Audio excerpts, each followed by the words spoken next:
Vamos lá, boa noite. Hoje o tema da live: autoritarismo no processo penal com André Aquino. Convidá-lo aqui. Manda o convite aí, André. Vou te aceitar aqui. Deixa eu ver aqui. Andrezão. Tô botando aqui convidar.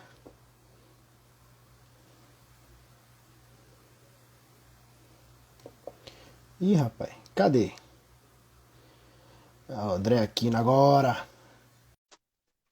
Com um cara que saca tudo de autoritarismo. Bora, grande. Me ouvindo bem Opa, aí? tô sim. Tô de boa aqui, tranquilo. Vamos lá, a gente vai começar essa semana, né, de série de aulas para vocês aí que acompanham a gente no Instagram, que querem fazer o mestrado e o doutorado, fazer um bate-bola aqui, né? Um bate-bola, jogo rápido. Hoje, tema para a linha 3.1 com André Aquino, amanhã com Mirela Coimbra, tema para a linha 1.1 e no domingo, tema para a linha 2.2 com Danilo Mergulhão. Ou seja, todo dia uma linha diferente contemplada com algum ponto específico do edital que a gente selecionou, que é importante você saber algumas informações, importante você conhecer algum ponto aí específico. E aí o professor André vai falar sobre autoritarismo no processo penal, né, um tema que é bastante caro para a linha, que entrou recentemente essa temática por conta da entrada de Manuel Abá e de outros novos professores no programa que trabalham um pouquinho mais essa linha aí de criminologia, direito penal crítico e por aí vai. E aí André tem uma contribuição muito boa para dar hoje, né? Eu vou interromper ele em algum ponto, puxar algumas informações, fazer perguntas, e ele também vai me interromper, vai ser legal, vai ser divertido hoje. Então, passo a palavra aí para meu amigo, para ele começar aí suas considerações sobre essa temática e dar essa revisão aí bacana. Lembrando que, assim que sair o resultado do projeto de pesquisa, vamos lançar um curso de revisão para a última semana. Né? A gente está definindo aí os últimos detalhes, mas vai ser uma revisão geral aí, para quem quiser alguns pontos. Vai ser um curso mais barato, mais acessível, mas vai ser de revisão. Ou seja, é aquela coisa direcionada, não é nada muito aprofundado como é no curso regular. Tá bom? Andrezão, começa aí, diz aí, o que é que tu tem para dizer pra gente sobre essa temática? Opa, só um instante que eu bati aqui no fone. Rapaz, autoritarismo no processo penal é interessantíssimo. Eu, particularmente, não gosto tanto do texto que está na bibliografia básica do edital. Eu gosto muito do tema. O texto, ele tem muita coisa boa, muito conteúdo legal. O Glockner que foi usado, ele faz um apanhado de vários autores, só que o jeito que ele escreve é um jeito que não facilita muito, né, para quem está estudando para a seleção. Ele coloca muita informação, às vezes ele não se preocupa tanto, acho que ele tem muito conhecimento, né, aí ele esquece que quem está lendo pode não ter tanto e aí ele não conecta muito bem as coisas, então você acaba ficando um pouco perdido. É normal, né, o pessoal que lê o texto se sentir, dá aquela sensação de que não está entendendo tão bem o que está lendo. Mas assim, é bem interessante. E o que é que eu posso falar? Diz. Você ia dizer alguma coisa? Não, dizendo assim, que esse academicismo, né, que você vê no texto prejudica um pouquinho, mas é aquela coisa, né? Tem gente que gosta, né? E detalhe, a gente tá criticando o cara é pós-doutor, não sei da onde, né? Escreve em algumas línguas aí, mas assim, infelizmente é aquela coisa. Não. Inteligível ele não é. Ponto. É, Inteligível não é. é acessibilidade. Porque, por exemplo, você pega Marcelo Neves, o cabo é crânio, gênio, doutor, e você, para entender também, você é sua, meu amigo. E ninguém vai criticar Marcelo Neves e dizer, ah, não, esse texto de Marcelo Neves aqui sem. Eu lembro, na faculdade você diz, né? Você vai ler Marcelo Neves, você, meu Deus, que texto é esse? Mas, meu amigo, o cara é crânio, meu amigo. Você que tem que se esforçar para entender o que ele está dizendo. Tá no programa, tem que ler, velho. Tem que ler. Agora, Exatamente. tem como conseguir, né, atalhos para entender melhor? Tem. Mas assim, Exatamente. né? Vai embora, Ah, contigo aí. ah. E aí, tipo, para falar de autoritarismo no processo penal, a primeira coisa que você tem que se perguntar é o que é autoritarismo, né? Quem diz o que é autoritarismo ou não. Existem várias visões de vários autores diferentes. E aí, no texto que está no edital, esse texto de Glockner, ele vai trazer várias visões, incluindo visões clássicas, né? Visão de Arendt, de Neumann e outros outros autores mais clássicos que normalmente examinavam a visão de autoritarismo mais ligada ao regime totalitário, né? Então, por exemplo, se você pega Arendt, ela falava assim que no regime totalitário, né, você ia ter um chefe máximo de Estado, né? Então, repara que ela fala em chefe máximo de Estado, não é chefe de Estado. É a ideia de que você vai ter um chefe e ele não vai servir o Estado, é o Estado que vai servir o chefe. O chefe ele está acima do sistema, né? Eu gosto muito quando eu estou falando disso de traçar comparativos com o Bolsonaro, né? Tipo, o pessoal pega Bolsonaro e não, mito, mito, mito, mito, parece que tudo que ele faz é lindo, maravilhoso, incrível, porque é esse endeusamento mesmo da figura que está regendo o Estado. Isso é uma postura autoritária. O Estado, a visão mais moderna, assim, mais democrática, é você conceber a coisa como um sistema, né, que vai se alternar a vários políticos, governantes ali. Então, se você começar a endeusar muito alguém e dar uma posição acima do sistema para alguém, você acaba pendendo para o totalitarismo, né? Uma das características principais. A outra seria a fusão entre Estado e sociedade, né? A ideia de que o partido político ele vai assumir mais relevância que o próprio Estado. Sim. Outra questão seria a doutrinação pelo uso da propaganda. Então, é muito comum o mecanismo de propaganda para tentar alienar as pessoas. Então, você vai tentar o controle social pela alienação das pessoas e pela dominação das mídias da propaganda. Isso a gente vê também no governo Bolsonaro, né, com os grupos de fake news dele, com as mídias alternativas, essa disseminação que ele faz no gado, né, que você não pode se informar pela mídia tradicional, né? A mídia tradicional está contra ele, ela é inimiga. Ela é comprada, mídia comprada. Isso, é comprada, ela está defendendo os interesses dela, né? Porque Bolsonaro, o interesse dele é o povo, né? E a mídia que tem um interesse elitista aí. E ele Mas assim, é comunista, né? A Veja Comunista, tudo isso aí. É engraçado você escolher o inimigo, né, para massacrar e colocar a mídia como inimigo, porque justamente né, a informação, o meio de informação é o meio que você consegue manipular com maior quantidade de pessoas, né? E agora com a internet é que lascou, né? Ou seja, você tem crédito num blogzinho que vem safado, mas não tem crédito numa Globo, uma Veja que tem estrada aí de 40 anos. Tudo bem, Globo golpista, Veja muito, mas assim, não se compara com o Alan dos Santos da vida de um Terça Livre, né? E a questão é justamente essa, você dizer que o outro mente e você poder mentir e fazer a submissão e alienação das pessoas no seu próprio veículo de propaganda. Então, quando o Bolsonaro rejeita a mídia, ele vai fazer live por conta própria ali e vai contar as mentiradas dele, ele está querendo alienar o povo, ele está querendo jogar o povo contra a mídia e está querendo dizer, ó, confia em mim, não confia nesse pessoal. Então, isso também contribui para outra coisa que é essa visão mais uniforme, é o povo visto de modo uniforme, o povo todo com a mesma ideia, mesma raça. No caso de Bolsonaro, a gente não chegou nesse ponto ainda, né? Mas assim, pelo menos não tanto, né? Não tanto, mas assim, a ideia de que você vai ter uma mesma ideologia entre as pessoas, né? Você domina o mecanismo de propaganda e você escolhe a ideologia que o povo vai pensar. Então, essa alienação pelos meios culturais também, não só pelos veículos de informação. É toda essa questão de você alienar o povo e submeter o povo a um ideal, que vai ser o ideal do chefe máximo do Estado, que é o mesmo ideal do governo, né? O ideal do partido que está à frente do poder. Outra característica, assim, para fechar, que é muito comum nos regimes autoritários, é a superestrutura policial, que Arendt fala também. E, assim, é bom deixar claro que nem todo regime autoritário ele é aquele regime violento, sanguinário. Violento, eu digo no sentido de violência física mesmo, né? Que vai matar milhares de pessoas e tal. Às vezes, essa superestrutura policial, ela está visando mais um medo, né? Uma criação de um terror na população.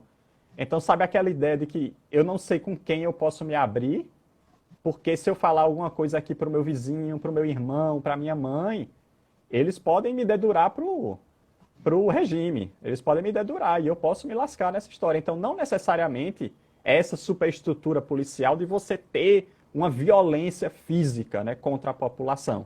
É óbvio que a violência física ela vai existir, Mas Sim. muitas vezes é a questão de uma polícia secreta também que está ali vigiando como se fosse cidadão, entendeu? Para tentar fazer. A principal questão é fazer o povo não disseminar ideias diferentes, ter medo de falar. Certo? É um terror que você tem medo de ter uma personalidade que não seja aprovada pelo regime totalitário. Entendi. E tem outras visões de autoritarismo. Tem uma que eu acho bem interessante, que está no texto de Glock, né, que é de O'Donnell, que ele fala do Estado burocrático autoritário, que é bem interessante. E eu diria até mais similar com o que a gente está vivendo do que um regime totalitário. No regime totalitário a gente consegue achar pontos, mas assim, a gente não está nesse nível, entendeu? A gente não está nesse nível. Pode ser até que um dia essas coisas piorarem e a gente chegue, mas a gente não está nesse nível de terror na população, da população ter medo de falar, de se posicionar. Agora, Mais ou menos, né? Tem galera é, muito. na realidade tem gente, o pessoal que está no governo, né, que tem cargo comissionado ou função comissionada, tem muita gente que tem realmente Jornalista. medo de se posicionar. Muita gente deletou as mídias sociais quando o governo assumiu, né, com medo. Mas assim, eu digo, a sociedade, de modo geral, a gente não chegou nesse nível, né, de É. terror ao falar, de medo. Embora a gente veja vários traços autoritários no governo. Me diz uma coisa, eu fiquei com uma dúvida. Ele faz esse cenário aí de autoritarismo para mostrar essa ligação do autoritarismo com o processo penal autoritário. Por que ele faz esse meio de campo? Por que ele faz esse arcabouço aí? Qual é a ideia dele de fazer isso? Ele faz esse arcabouço primeiro para você. Ele começa falando dessas noções gerais de autoritarismo para você entender melhor o que é autoritarismo. Que autoritarismo não é simplesmente aquela questão de uma pessoa impor uma coisa e o outro obedecer. O autoritarismo, na realidade, ele está mais ligado a essa ideia de alienação do que a essa ideia de imposição. A imposição ela pode ocorrer. Isso pode haver num regime autoritário, mas, em geral, essa alienação você vai ter em todos os regimes autoritários. Aí ele vai falar do autoritarismo no pensamento brasileiro. E quando ele vai Certo. falar no pensamento brasileiro, para a gente chegar no processo penal, vai ter um autor que é Ricardo Silva, se eu não me engano, isso, Ricardo Silva, que ele vai estruturar o pensamento autoritário, que ele é marcado por algumas características. Por exemplo, o catastrofismo. Então vamos começar a chegar no processo penal. O catastrofismo é essa ideia que a gente vive numa crise permanente e urgente. Então a gente tem um problema que é urgente a solução. Por que essa ideia de urgência? Essa ideia de urgência está relacionada a você, digamos, permitir que determinadas coisas que você talvez não aprovasse aconteçam, porque o problema é urgente. A gente não pode ficar esperando, vamos investir em educação, vamos esperar 30 anos, entendeu?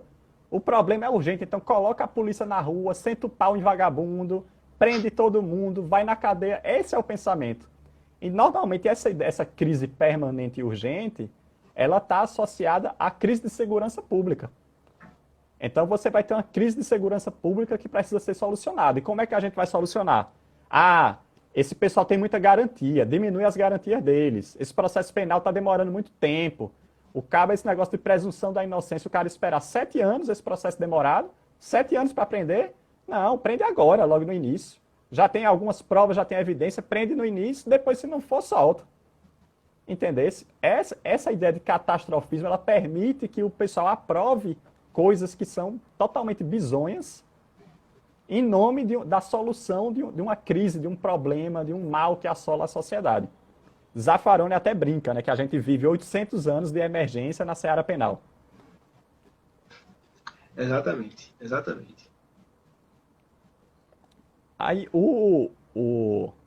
esse autoritarismo é também marcado pelo cientificismo, então se usa um discurso científico.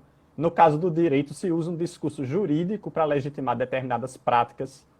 Então você via isso na Lava Jato. Então, delação premiada, o pessoal prendia o pessoal, né? Prisão temporária, prendia com a prisão temporária, enquanto o inquérito estava rolando, para forçar a pessoa a fazer delação.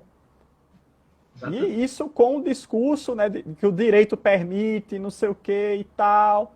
Quando na realidade é uma coisa claramente errada, é moralmente errada e juridicamente errada, porque viola a presunção da inocência. A intenção não era prender para se investigar, para que não se atrapalhe o inquérito. Era prender para forçar a delação. E isso era algo que todo mundo sabia e era até noticiado na mídia e nem por isso deixou de ser feito. O autoritarismo ele também está ligado a um elitismo, né? Porque a ideia é sempre que o autoritarismo ele vai ser usado contra quem não é a elite. O autoritarismo não é para todos. Sim. Ele é para aqueles que não se adequam, aqueles que não funcionam, que o sistema entende que não funciona, né? Então a elite ela aplica o autoritarismo para corrigir o povo, porque o povo ele não sabe o que quer, ele não entende das coisas. Então você aplica esse autoritarismo como uma forma de controle social. E aí vamos, né, para o processo penal, né? Indo para o processo penal, uma das questões que você pode falar é que há um excesso de garantia, né? E esse excesso de garantia individual no processo penal, ele tornaria a repressão deficiente. Então, você acaba defendendo que juízes tenham poderes instrutórios ex officio, né? Então, você não precisa mais que o Ministério Público vá lá e solicite para o juiz determinadas coisas. Entendeu? O juiz ele pode agir de ofício, já prendendo, mandando investigar, fazendo coisas.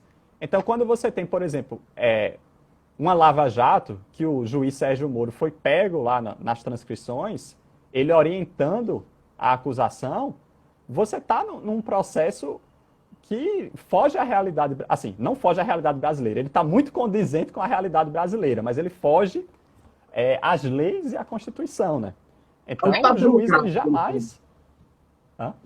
Ele foge ao Estado democrático. Isso. O juiz jamais poderia estar lembrando a acusação de prazo, sem estar lembrando a defesa. Ele ter um contato de comunicação direto com a acusação, não ter com a defesa. Ele receber minuta da acusação, para ele já ir lendo, que é para poder agilizar o processo. E repare, essa ideia de que o processo penal tem que ser célere para poder condenar logo, isso é um absurdo, né? Você partir do princípio que o cara já é culpado e que o processo é só um impedimento para você condenar o cara, né? Você já sabe que ele é culpado e, infelizmente, você tem que passar por essa morosidade que é o processo penal. Mas a gente tem que corrigir isso. Eu vou pegar aqui a minuta da acusação, eu vou lendo para já ganhar tempo, a galera finaliza e eu pronto, já estou ali com a sentença pronta, a decisão pronta, o cara manda o finalmente, eu já coloco a sentença, pronto. Processo célere, tranquilo, contraditório, ampla defesa, maravilhoso. Não é à toa que quando essas mensagens saíram, e eles sabem que o que eles fizeram foi totalmente ilegal e inconstitucional, que eles negam, né? Eles dizem que os chats são falsos e coisa do tipo. Ou faz o contrário, né? Não confirma a veracidade. Eu tô anotando aqui um negócio que eu achei curioso. Tu acha que isso aí tá fingindo? Eu posso falar isso numa prova oral. Olha, esse tipo de atuação do Sérgio Moro, de tudo mais, e essa questão do processo penal, né, tá nessa forma, criar. Eu posso relacionar com aquela teoria, como é que eu posso dizer? De acesso à justiça, de diferenciar. Tu vê alguma ligação nisso? Com relação a você fazer essa mistura de acesso à justiça, de ondas renovatórias e tal, não? Uma fragilidade desse movimento? Você consegue, porque tipo, o próprio Glockner, no texto dele, ele defende a ideia de que o processo penal ele é autoritário na raiz, entendeu? Na essência. Então, ele inclusive vai falar do Francisco Campos, que foi o idealizador do Código de Processo Penal, e ele vai passar várias páginas lá do capítulo dele, metendo o pau em Francisco Campos e mostrando que ele era um cara de doutrina autoritária.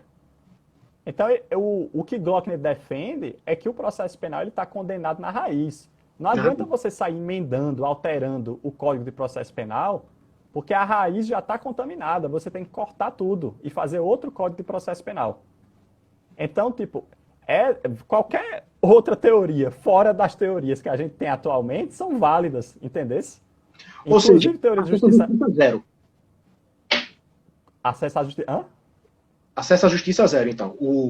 A pessoa que estiver sendo processada no processo penal já está condenada, pela visão dele. Não necessariamente. Mas ele faz uma crítica muito grande desse autoritarismo do processo penal, como um instrumento do liberalismo econômico, né? Essa ideia, ele critica muito, por exemplo, a ideia de eficiência do processo penal, do processo ter que ser célere, do processo ter que condenar muita gente. O processo penal ele tem que ser visto como garantia. É uma garantia para você não ser condenado. Não quer dizer, né, que você vai responder um processo penal e ser condenado, mas quer dizer que o sistema está atuando contra você. E essa ideia de acesso à justiça a gente vê mais em outro texto que está na seleção também, que é o texto de defesa penal efetiva, que vai falar do acesso à justiça, de garantir a defensor, de inclusive você ter defensores que falem a sua língua. Então, em determinados países aqui da América Latina, você tem seção da Defensoria Pública especializada em comunidade indígena, né? Que muitas vezes os próprios defensores são indígenas.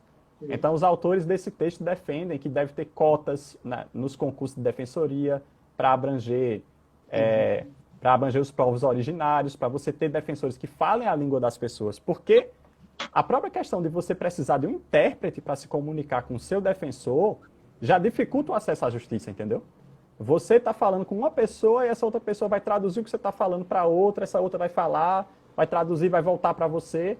Então você já está com um acesso menor à justiça, digamos assim, porque tem mais intermediários no meio do caminho do que outra pessoa que fala a língua comum, digamos assim, e tem contato direto com o defensor.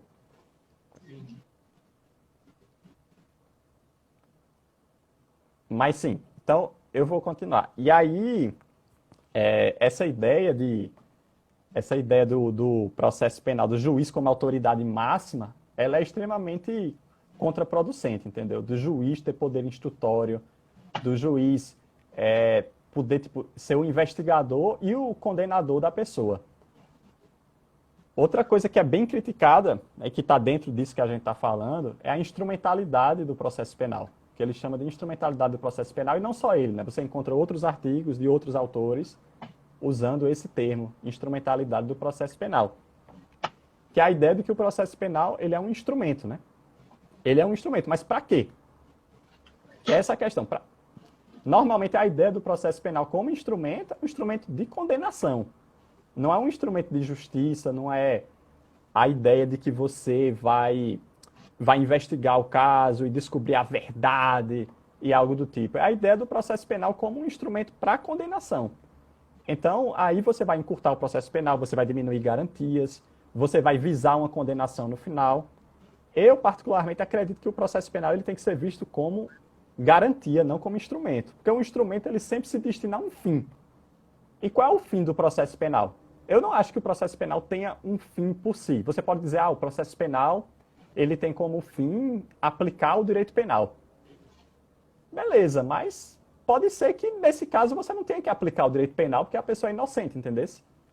Então, eu acho que ele tem que ser uma garantia, ele tem que ser uma barreira que vai defender os inocentes. Eu gosto muito da frase do Poderoso Chefão, embora ele use de maneira crítica, né, a frase. É quando o Poderoso Chefão ele diz que gosta muito dos Estados Unidos, né? Ele diz a América é um país maravilhoso, porque aqui eles preferem deixar 99 soltos, 99 culpados soltos, aprender um inocente. Mas a realidade, ele usa isso de modo crítico no Poderoso Chefão, mas a realidade meio que tem que ser essa. É muito danoso para uma sociedade prender um inocente. Existem determinados sistemas que eles têm que funcionar com uma alta eficiência, digamos assim, mas não no sentido de condenação, no sentido de você evitar erros. Então, imagine um sistema de pena de morte, como alguns países têm, que você tem uma taxa de erro de, 20%, 10%. Isso é algo muito alto, vai morrer muita gente. E o processo penal, embora ele... Aqui no Brasil a gente não tenha pena de morte, salvo em caso de guerra declarada, mas assim, você tem que... Como é que eu posso dizer? Você tem que evitar o erro, porque ficar preso é muito danoso, né? Tem aquele caso, se eu não me engano, foi de um pernambucano, inclusive, que ele foi preso injustamente porque ele era homônimo, né, de outro sujeito, aquele caso famoso que foi no STJ, enfim. STJ ele já tinha morrido. Ele foi preso porque ele era homônimo, passou anos preso, na cadeia ele ficou cego lá com as bombas de lacrimogêneo da polícia, ficou cego, saiu, pobre, lascado, sem dinheiro, perdeu a mulher. E aí, quando ele finalmente ia ter a reparação dele, né, por passar anos preso, por ter perdido a visão, quando foram dar a sentença, acho que foi no STJ, ele tinha morrido um dia antes, se eu não me engano. Então, assim, ele foi preso injustamente, ficou preso, nunca viu a reparação dele. Nunca viu a reparação. E isso faz parte do sistema autoritário da gente, porque ele não enxerga essas pessoas como seres humanos, entendeu? A partir do momento que você entra no processo penal, você é visto como um pária da sociedade. Você não é visto como alguém que está respondendo um processo. Já se parte, a própria sociedade já é levada a pensar que uma pessoa que responde um processo penal, ela é culpada. Eu estagiei na central de inquéritos lá do Ministério Público de Pernambuco, e eu digo a você que às vezes tinha gente que só o fato de estar respondendo inquérito já chegava a notícia que a pessoa perdeu o emprego. Entendeu? E tinha casos que a pessoa era inocente. Assim, eu já vi gente perder o emprego, que no final o inquérito policial concluiu que era caso de denunciação caluniosa e coisa do tipo. E aí... Oi. Você pode fazer um paralelo com Kafka, o processo? Ele faz essa análise aí também, não? Ele vai para essa matriz literária e filosófica? Não, ele não vai muito para a literária, não. Ele fica mais na coisa jurídica e mais política mesmo, a visão mais política de autoritarismo como regime totalitário.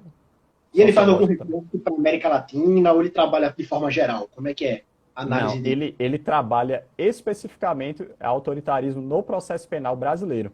Inclusive, ele sai do geral para os pensadores brasileiros com pensamento autoritário. Então, ele vai falar muito, muito, muito do Francisco Campos. Ele não tem essa visão de América Latina. É bem brasileira mesmo. O texto que vai trazer uma visão de América Latina, mas não tanto voltado para o autoritarismo, e sim para as soluções ao autoritarismo, é o texto de defesa penal efetiva. Porque esse vai trazer os parâmetros do sistema interamericano de direitos humanos, principalmente dos julgados da Corte Interamericana de Direitos Humanos, que devem ser adotados por todos os Estados-membros, né, do sistema interamericano para impedir o autoritarismo, para diminuir esse punitivismo, certo? E para melhorar a defesa penal, tornar uma defesa penal mais efetiva. Então, ele é um texto que se foca muito na questão de que não basta você ter o direito, esse direito tem que ser efetivo. Então, por exemplo, não basta eu ter contraditória e ampla defesa, eu tenho que poder me manifestar de uma forma que a minha manifestação jurídica tem o poder de alterar o que o juiz está pensando, entendeu? Não é simplesmente me dar a oportunidade de defender por dar. Então, o juiz ele já pegou a minuta lá da acusação, já está com a sentença pronta, quando eu me manifesto, um dia depois o cara está dando a sentença, quer dizer, o cara leu aquelas, sei lá, 20 páginas que a defesa fez, e em um dia ele já tem 30 páginas de sentença. Não tem nexo isso, entendeu? Então, às vezes, você tem que desacelerar esse processo penal para garantir o direito a uma defesa efetiva. Até porque boa parte da demora, muitas vezes ocorre por culpa do Estado, não é por culpa da defesa, entendeu? Então, essa aceleração do processo penal é você querer que a irresponsabilidade do Estado, porque não investiu numa estrutura que permita ele agir de um modo mais efetivo, mais célere, e você jogar para a defesa a responsabilidade. E dizer, olha, tu vai ter menos tempo de se defender, o processo vai ter que correr mais rápido, porque a gente não quis investir numa estrutura que permita esse processo ir mais rápido, entendeu? Então, por que não mais promotores, mais defensores, mais juízes, mais analistas, mais técnicos? Não se quer, entendeu? Ou seja, além de criticar o processo penal em si, ele está criticando no livro a estrutura do processo penal, a estrutura do Estado brasileiro como um todo. Né? A crítica dele margeia tudo isso, né? Ele não fica preso só apenas ao andamento processual. Na realidade, essa crítica é mais minha, mas ele dá insinuações disso daí também, entendeu? Ele dá insinuações. Mas ele foca mais na linha do processo penal. Tipo, ele vai falar de instrumentalidade, ele vai falar da requalificação da segurança pública como bem jurídico constitucional. Ou seja, você pega e você prevê lá no artigo 5º que a gente tem direito à segurança. Então, se a gente tem direito à segurança e ele está constitucionalmente previsto, o Estado tem que se movimentar para garantir a segurança. Então, isso permite práticas autoritárias de violência, de injustiça no processo penal e outras bizarrices que acontecem. Outra coisa é que ele fala da inversão dos direitos fundamentais. Então, por exemplo, às vezes você usa a justificativa de que você tem que prender logo, né? Você fazer uma prisão cautelar, porque o processo vai demorar muito tempo. E a Constituição ela garante que o trâmite processual ele tem que ser eficiente, ele tem que ser célere, né? E aí você diz, como o processo vai demorar muito, eu vou prender. Você inverte a questão. Você diz, eu tenho direito à segurança. E eu tenho direito a um processo rápido. Mas como o processo está lento, para garantir a segurança, dane-se a presunção da inocência, vamos permitir mais prisões cautelares e jogar o pessoal na cadeia. Para esse pessoal não ficar livre esperando um processo de anos. Então é muito comum, por exemplo, quando eu estagiei no juizado especial, criminal, eu cheguei a ver processo de gente que tinha sido preso por tráfico, né? E você sabe que tráfico, a pena é alta. Né? Então foi preso por tráfico, depois de 2, 3 anos preso, chegou na mão do juiz, para o juiz dizer, isso aqui não é tráfico não, era só para consumo. E consumo é artigo 28, né? O tráfico é artigo 33, consumo é artigo 28, que não prevê prisão. Consumo não prevê prisão. Tem gente que diz que nem é crime direito, né? Porque a pena do consumo é uma pena meio que para dizer que existe, sabe? E aí, pronto, o pessoal ficou... Os dois rapazes ficaram 2, 3 anos presos para o processo deles ir para o juizado especial criminal e eles serem soltos. Quer dizer, naquela época não se falava, né, em audiência de custódia, nem nada do tipo, né? Mas eles poderiam se beneficiar disso naquela época, se houvesse, né? E o dano que você causou a essa pessoa, né? E, como essa matriz... Porque deve ter uma explicação, né, para essa matriz social estar sendo feita dessa forma, né? Com essa estruturação para você prender e errar sempre para a mesma população. Né? Você erra sempre no mesmo público-alvo. Ele chega a falar disso ou não? O Glockner, ele não enfoca tanto a questão racial. Mas, assim, é muito claro que o processo penal ele é um instrumento de controle social. Ele é um instrumento de controle social para manter uma determinada parcela da população sob controle. Então, essa ideia de que o tráfico de drogas ele é proibido, né? Ele é um crime, isso daí é uma forma de controle social, porque o rico ele consome.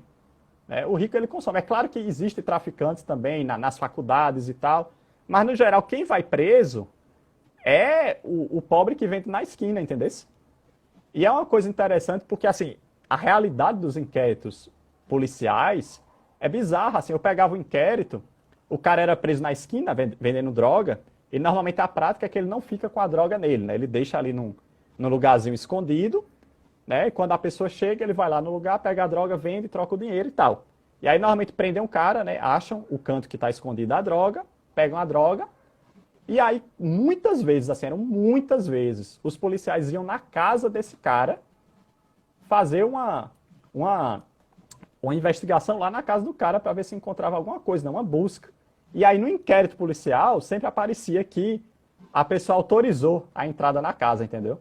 Então o cara foi preso pelos policiais, os policiais disseram, vamos na tua casa lá, e os policiais colocavam, ele autorizou nossa entrada.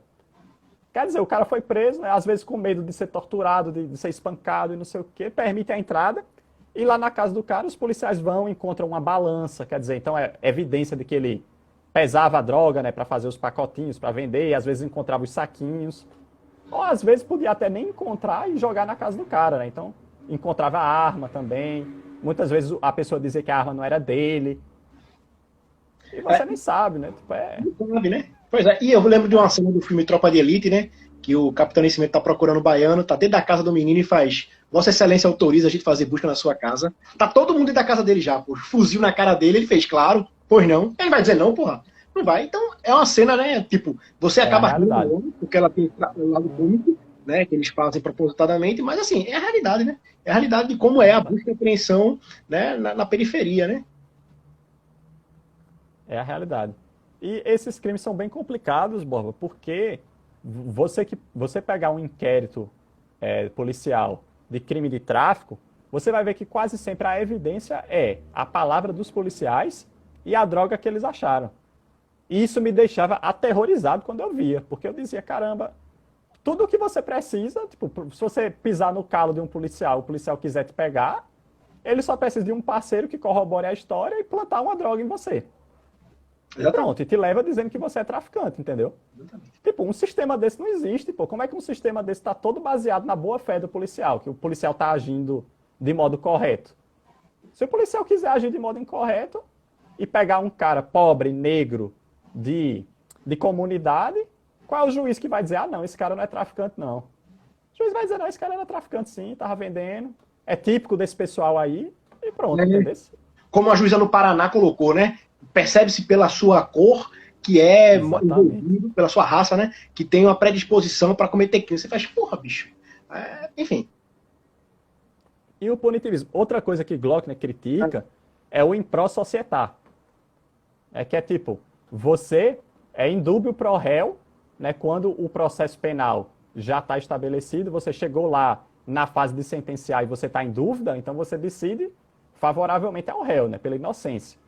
Isso é princípio processual penal, mas quando você está na fase pré-processual, se tem esse princípio doutrinário, que não tem previsão legal nenhuma, não tem previsão legal, não tem previsão constitucional, que não, se a gente está em dúvida, põe esse cara para responder o processo e lá ele se defende.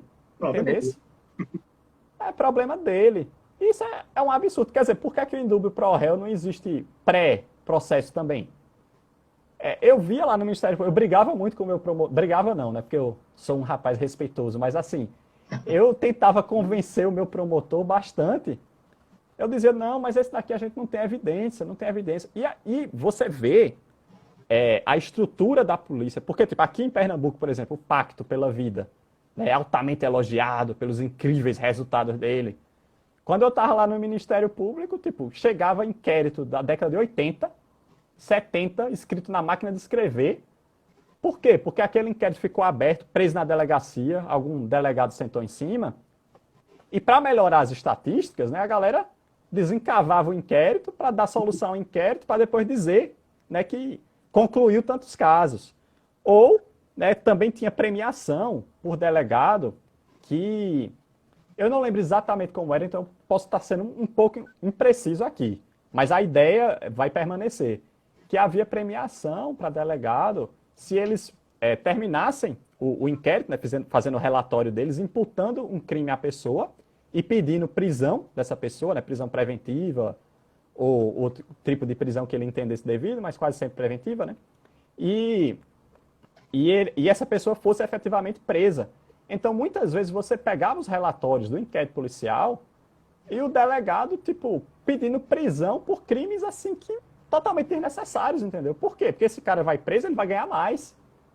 Então você vê, quando você premia a prisão, como fizeram aqui em Pernambuco, você incentiva tipo, o autoritarismo penal, autoritarismo processual penal na lata, né? Aí você, não, dane-se, eu tô nem aí, esse cara é criminoso, vamos prender, joga esse cara na cadeia porque eu quero minha bonificação no final do dia, no final do mês. Tu acha que fazer esses paralelos que tu faz, assim, pegando a obra de Glockner, com Pernambuco, com o Brasil, trazendo esses exemplos concretos, seria uma boa para o aluno que vai fazer a prova oral? Ou ele deve focar apenas no que está no livro? Com certeza. Eu acho assim, como é acadêmico, como aqui é um bate-papo, eu foquei mais em dar essa coisa mais, assim, exemplificada, né, mais contexto, do que focar nos termozinhos, né, específicos, ficar muito técnico e o pessoal que está vendo ficar sem saco e dormir, né? Mas eu acho que na hora você tem que mesclar, obviamente. Você tem que ficar no técnico e você tem que dar um contexto, mostrar que você conhece a realidade processual penal, né? Mostrar que você tem um conhecimento de mundo, você tem uma visão crítica do processo penal e não que você é um mero aplicador de lei ou uma pessoa que está simplesmente decorando o texto e recitando ele na hora, né? Mas assim, é claro que o que está ali no texto é importante. Então você ter essa visão geral do autoritarismo, então de gente como O'Donnell, de gente como Arendt, de Neumann, você ter a visão do que é o pensamento autoritário em Francisco Campos e a contribuição de Francisco Campos para o Código de Processo Penal, você entender os critérios que Ricardo Silva coloca para você definir o autoritarismo, né, que é esse catastrofismo, o cientificismo, o elitismo, o nacionalismo político, e entre outros, isso tudo é relevante. Você entender a crítica de Glock, né, a instrumentalidade, a prisão cautelar, principalmente essa prisão preventiva, que eu esqueci de falar disso, é bem importante, eu vou falar agora. A prisão preventiva em nome da ordem pública, né, pela ordem pública. O que é isso? O que é prisão preventiva pela ordem pública? E não é só isso, assim, você pegar na realidade, porque Glock ele fica muito na lei, e ele não pega tanta realidade, até porque, como é um texto acadêmico, científico, se ele fosse pegar a realidade, ele tinha que indicar estudos, né, que analisassem essa realidade. Ele não poderia simplesmente falar assim, né, não ia ter não ia ser uma afirmação muito científica, né, como a gente está fazendo aqui num bate-papo. Mas assim, a realidade é que o juiz, muitas vezes, ele pega a prisão preventiva em nome da ordem pública e ele não justifica no processo, entendeu?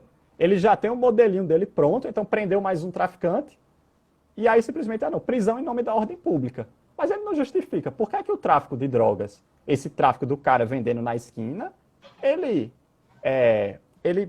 impede a ordem pública? Não quer que ele atrapalhe a ordem pública? Porque se atrapalhasse a ordem pública, a gente nem teria ordem pública. Porque quando o cara é preso na esquina, no outro dia, na outra semana, já tem outro ali, naquela mesma esquina, substituindo ele, ou na esquina do lado, para não ser na mesma, né? Não ficar tão na cara. Mas já tem outro ali, porque a gente vive num país que a desigualdade social é grande, o pessoal quer ganhar dinheiro, quer crescer de alguma forma, e às vezes, né, para quem tem menos condições, crescer pelo estudo não é uma opção, né? Ou até é uma opção, mas muito mais difícil do que para quem tem uma vida boa, né? E aí é mais fácil você ir tentar crescer dentro de uma organização criminosa, né, e começar vendendo na esquina, depois ir crescendo e ganhando uns postos melhores, entendeu? Isso é difícil. É difícil. É difícil. Então o pessoal diz que é pela ordem pública, mas se é pela ordem pública e no outro dia tem outra pessoa vendendo, cadê a ordem pública? Como é que a gente está mantendo ela? Me diz uma coisa. Qual é a conclusão que Glockner chega aí com relação a esse trabalho dele? A gente tem mais 10 minutos aí de live, mais ou menos. Qual é a conclusão que ele chega? O que é que ele pode trazer como apontamento crítico, né? Dizendo assim, é isso, isso e isso, que a gente poderia encerrar aí com chave de ouro. Veja, apontamento crítico dele é aquilo que eu já falei, né? Que o Código de Processo Penal, ele está contaminado na raiz, ele foi criado, né, idealizado por uma pessoa de pensamento autoritário, e que esse pensamento autoritário criou um Código de Processo Penal autoritário, veio a Constituição, né, e deu fim a essa discussão de sistema inquisitório versus sistema acusatório, né? Glockner disse que a gente vive num sistema pós-acusatório e que não haveria mais tanto espaço para essa discussão, mas assim, ele entende que, primeiro, o discurso neoliberal ele dá forma às práticas autoritárias no sistema de justiça criminal, né? Então ele entende que a gente tem que se liberar do neoliberalismo, dessa questão da eficiência do sistema processual penal.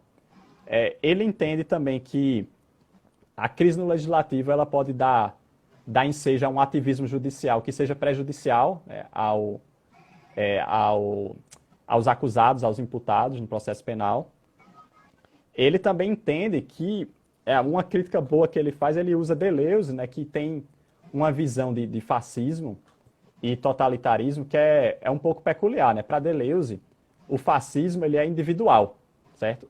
O fascismo ele diz que é molecular, então você tem um indivíduo fascista. Mas o totalitarismo é algo institucional. Então você tem uma instituição, né, um sistema totalitarista. E aí Glockner ele vai dizer que numa democracia você pode ter um sistema democrático, ou seja, se é democrático não é totalitário, mas com autoridades, né, com servidores públicos fascistas. Então você pode ter um sistema democrático com práticas fascistas, práticas autoritárias, como você tem o caso de Sérgio Moro, né, que teve práticas autoritárias.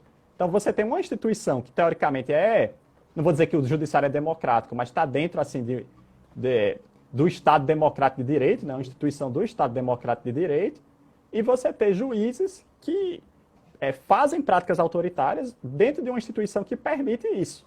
Então a instituição em si não mas ela permite que indivíduos façam isso sem recriminar, sem reprimir. Então, para Glockner, a visão de Glockner é que a gente tem que começar de novo, fazer do início, porque o que tem lá, no Código de Processo Penal, você pode ressignificar para dar práticas autoritárias. Ele permite que você sequestre determinados conceitos do Código de Processo Penal e dê a esses conceitos uma interpretação autoritária.